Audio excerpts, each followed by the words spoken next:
ये कैसे हो सकता है? यही तो रखे थे। कौन लेके जा सकता है?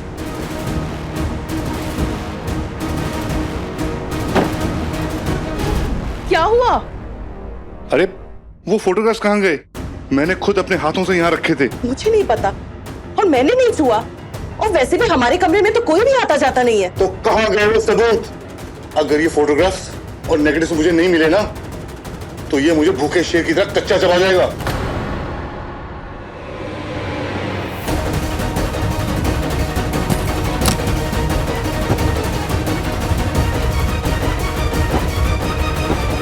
कहीं नहीं मिल रहे हैं ये। लगता है चोरी हो गए फोटो। पुलिस के घर में चोरी हो गई, फिर हम जैसे लोगों का क्या? वैसे भाभी जी, मजा ही आ गया ये सब सुन के। क्या है ना कि ईमानदार लोगों के घर में तिजोरियां नहीं होती, तो मैंने एक चोर को भाड़े पर लिया और उसे चोरी के लिए बुक कर दिया, और इस गरीब खाने में उसे सबूत चुराने के लिए भेज दिया।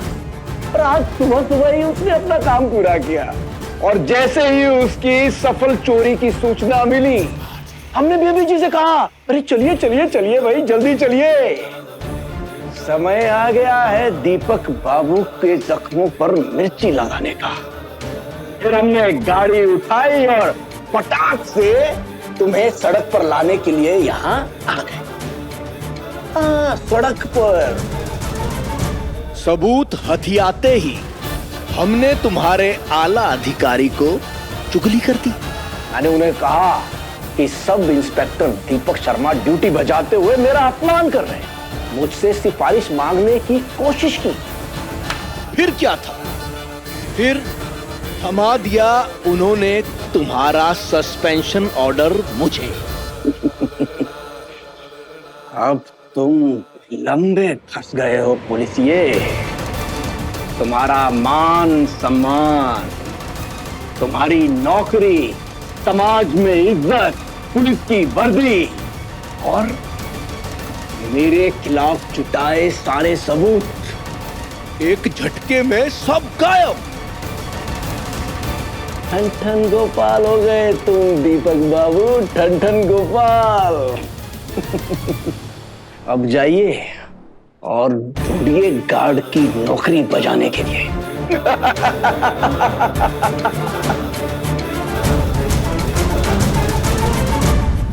अब समझ में आएगा कि मेरे पति से उलझने का और उनके खिलाफ जाने का हश्र क्या होता है। आप तो अपने हश्र की चिंता कीजिए। ईमानदार लोग सिर्फ भगवान से डरते हैं, और भगवान आज नहीं तो कल सबका हिसाब बराबर करते हैं भाभी जी। अरे क्यों इनके मुंह लग रही हैं बेबी जी? अभी अभी तो इन्होंने बर्बादी की खबर सुनी है, हड़कंप मचा है इनके जीवन में, बौखला गए हैं बेचारे।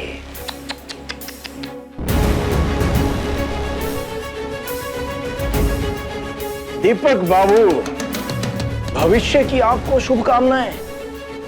अपने परिवार को पालने के साथ साथ अपने जूते घिसने के लिए तैयार हो जाइए।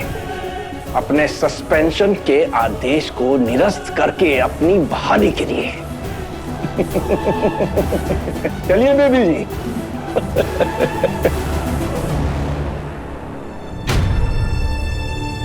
संभालिए अपने आप को, हिम्मत रखिए, सब ठीक हो जाएगा।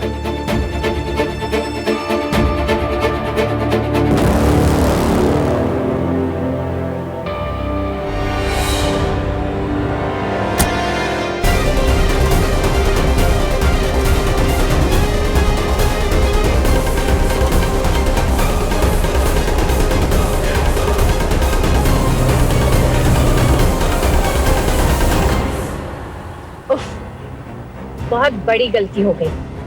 क्या हुआ? उस घमंडी पुलिस वाले को बताना ही भूल गई मैं कि उसकी बेटी का हमारे बेटे संजू के कारण ही एडमिशन हुआ है चंद्रलाल जैसे कॉलेज में। बात तो सही है।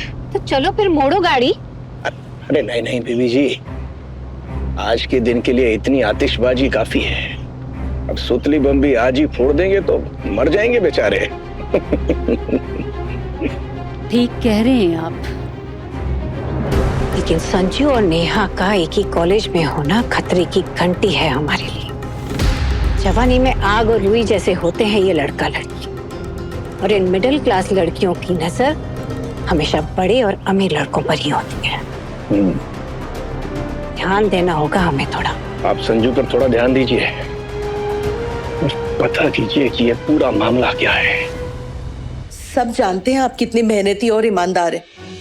विभाग आपका साथ जरूर देगा। बस खुद को संभालिए और फिर से प्रयास कीजिए। जीत आपकी सच्चाई की ही होगी। क्या करूंगा ऐसी जीत का जिसमें बदनामी का दाग हो? 25 साल की नौकरी में किसी ने उंगली तक नहीं उठाई, ना मुझ पर ना मेरी वर्दी पर। ऐसा पहली बार हुआ है मेरे साथ। घर का मुखिया हूं मैं, घर की सारी जिम्मेदारी मुझ पर है। तुम गृहिणी हो, बेटा कुछ करता नहीं है, बेटी और भतीजी छोटे हैं, पढ़ रहे हैं। पूरी सैलरी मिलने पर महीने के आखिरी दिन कटते ही नहीं। आधी सैलरी में कैसे गुजारा करेंगे? किसी से उधार भी ले नहीं सकता, कभी लिया नहीं। मेहनत मजदूरी कर नहीं सकता शर्म के मारे।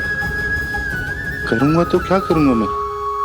हम मिडिल क्लास लोग इज्जत के वापस आने का इंतजार तो कर सकते हैं, लेकिन सैलरी के आने का नहीं। ऊपर से लोग क्या बोलेंगे? Sub inspector Deepak Sharma suspend हो गया, एक लूजर निकला मैं।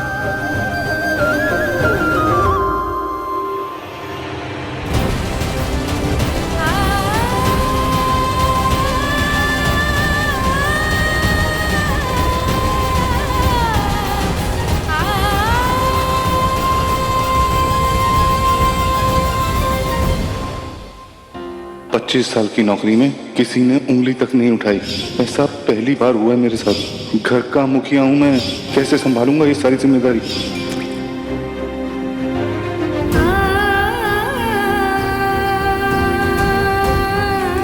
पूरी सैलरी मिलने पर महीने के आखिरी दिन कटते नहीं। आधी सैलरी में कैसे गुजारा करेंगे?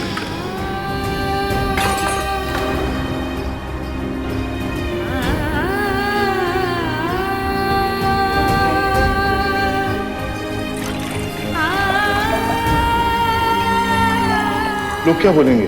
Sub inspector Deepak Sharma suspend हो गया, एक लूजर निकला मैं।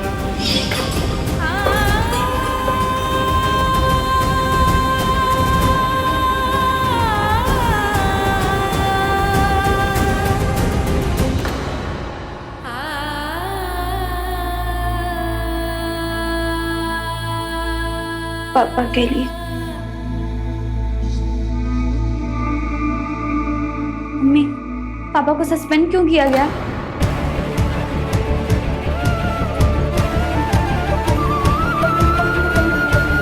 क्या हुआ ऐसा?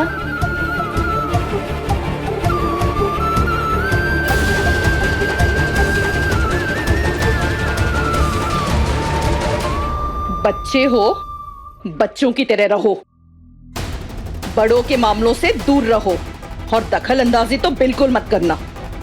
और ध्यान रहे, पापा से इस बारे में बात की तो, और पैसे के बारे में तो बात भी मत करना उनसे, समझ गई ना? महीना खत्म होने को आ रहा है, पर कोई बात नहीं, मैं जैसे तैसे चला लूंगी।